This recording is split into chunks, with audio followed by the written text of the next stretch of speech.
Merci Peter pour cette si chaleureuse introduction et cette invitation à me joindre à vous aujourd'hui pour m'adresser à la promotion 2019 d'HEC Paris. Je tiens également, bien sûr, à remercier les représentants de la Chambre de commerce de Paris, de la Fondation HEC, de l'association HEC, des anciens, et bien sûr les professeurs et toute l'équipe ici qui a œuvré pour former les leaders de demain, dont le monde a besoin aujourd'hui, dont il aura besoin demain. Car en effet, tomorrow, je crois que c'est le thème de l'école, is our collective business and responsibility.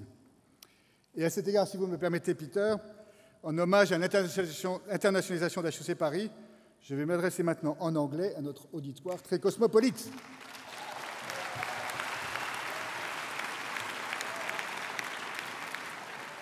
So, class of 2019, today is your day.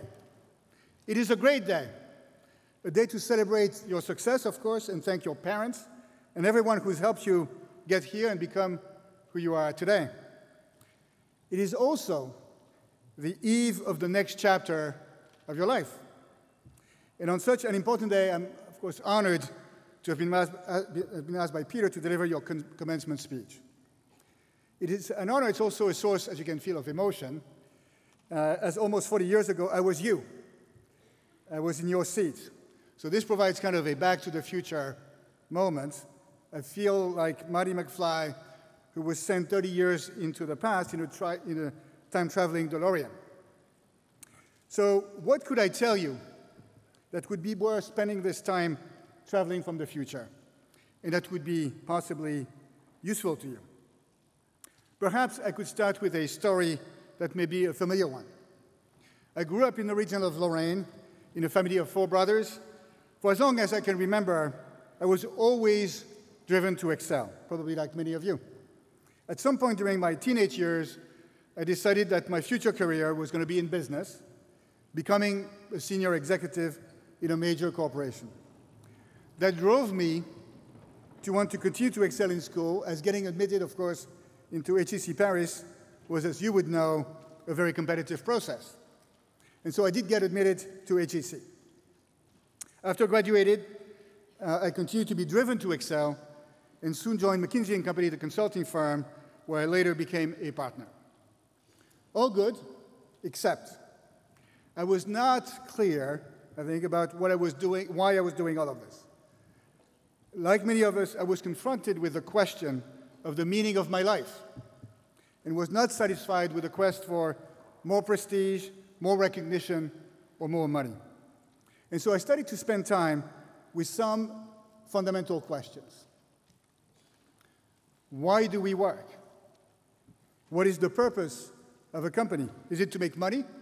As Milton Friedman would argue, should we follow Gordon Gekko in the movie Wall Street when he says, greed is good, greed is right, greed works? Can we, in contrast with what Gordon Gekko was saying, find larger meaning in our work?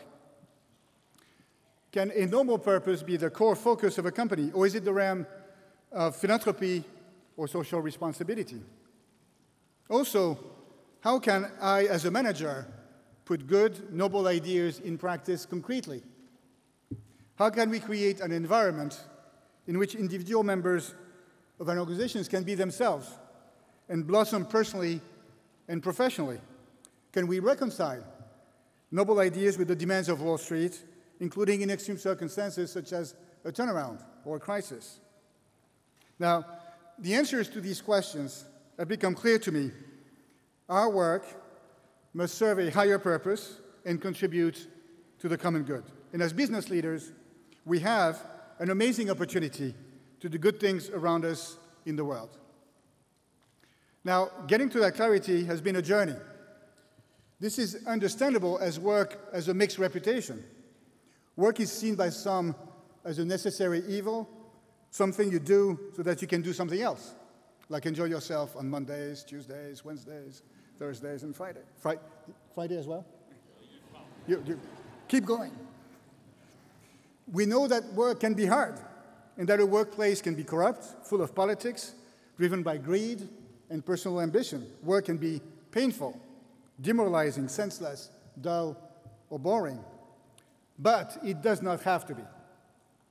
In fact, over the last 40 years, yes, I've aged, I've been blessed to work with great colleagues and learn from great mentors. And it is what I've learned from them that I've come to share with you. And over the course of my adult life, I've developed the following 5 beliefs that I will now share with you. So the first belief, I believe that work is an essential element of our humanity. I believe that it can be an instrument for doing good things in the world, and that it can be a key element of our fulfillment as individuals. It has to be seen in the larger context of our quest for meaning, which is essential to all of us as individuals. And so 2 questions for you and for all of us, as a matter of fact. What is your purpose in life? How can work help you achieve your purpose? I suggest you spend time visiting and revisiting these questions until you get real clarity. In my case, I've determined that my purpose is to make a positive difference on people around me and use the platform I have to make a positive difference in the world. As such, I do not see work as a necessary evil, but as an opportunity to do good.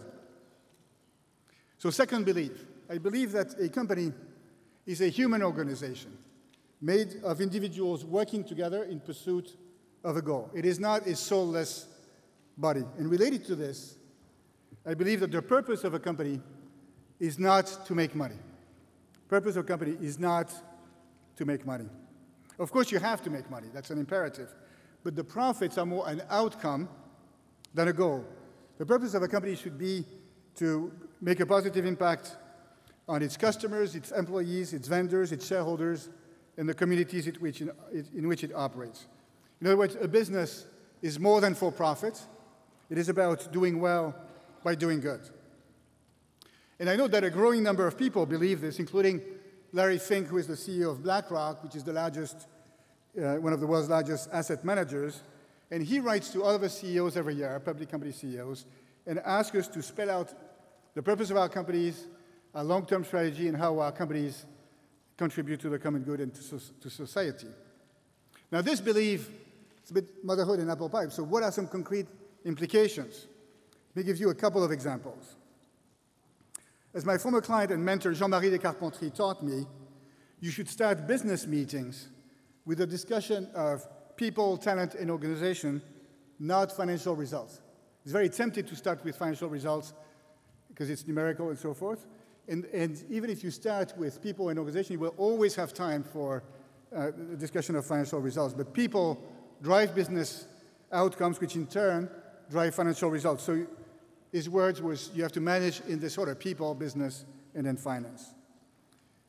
Here's another concrete application of the idea. To follow Simon Sinek, you should start the work on the definition of your business strategy with why, i.e., what's the definition of the company's purpose, or raison d'être, as the French would say? Not what or how, but why. You'll be impressed with the results if you do this. In the case of Best Buy, we've decided that we were not in the business of selling TVs or computers, but our purpose was to enrich lives through technology by addressing key human needs. And this view changes everything. It creates wonderful growth opportunities and creates meaning for everyone involved. A good example of this is how we are growing a new business by helping aging seniors live longer in their home independently with the help of technology through the remote monitoring of their activities of daily living. Big growth opportunity for us.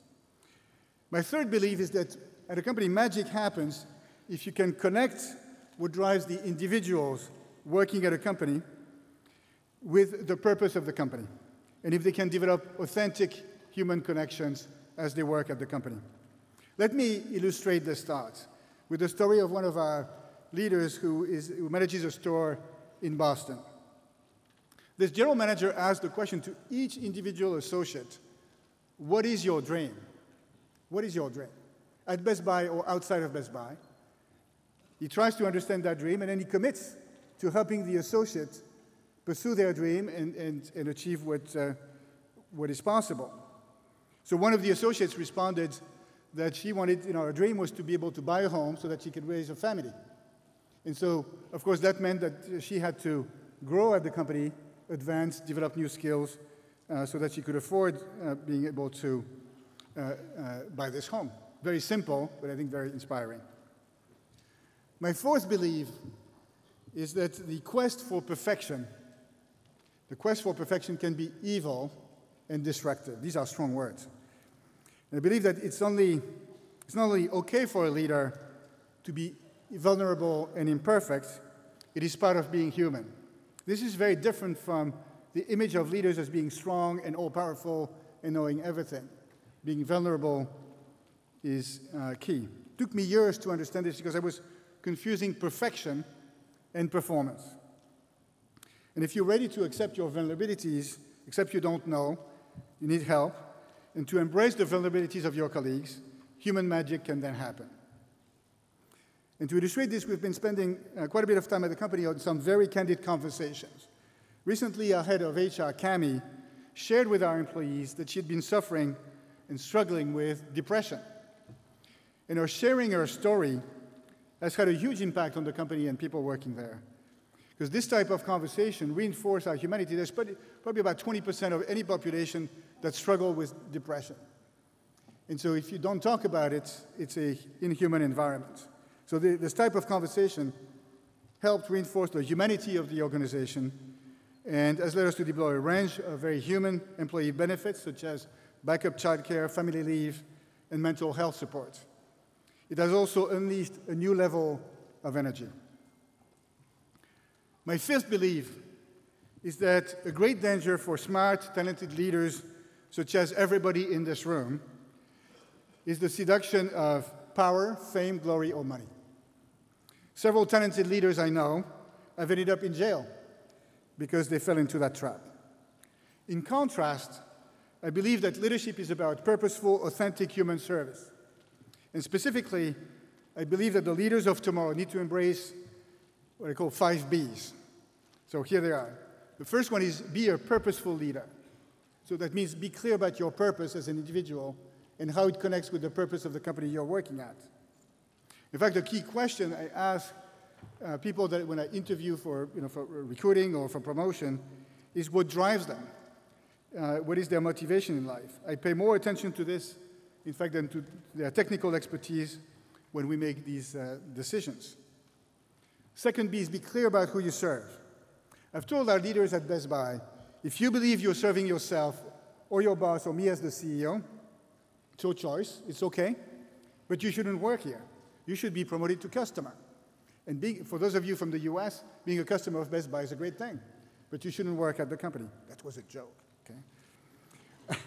I added, on the other end, if you believe that you're here to serve the people on the front line, then we're good. The third B is be clear about your role as a leader. It's not about being smarter than anyone else. It's not about making sure everybody knows how smart you are. It is to create an environment in which others can be successful. This one took me years to understand. It took me to work with an executive coach to overcome this quirk. I now believe that IQ is way more important than, is way overrated versus EQ. And I believe that a big responsibility we have as a leader is to create energy and create this environment in which others can be successful. I know that as I've left my role of CEO of Best Buy earlier this week, people, tell me they've paid much less attention about what I said, how brilliant the strategies were, and much more about how I made them feel and the energy we've created. The fourth B is be a values-driven leader. Integrity is the cornerstone of everything. You lose everything if you move away from it. And the fifth B is be an authentic leader. Be yourself, your full self. Don't be afraid to be vulnerable. It's okay to say, I don't know. It's okay to fail.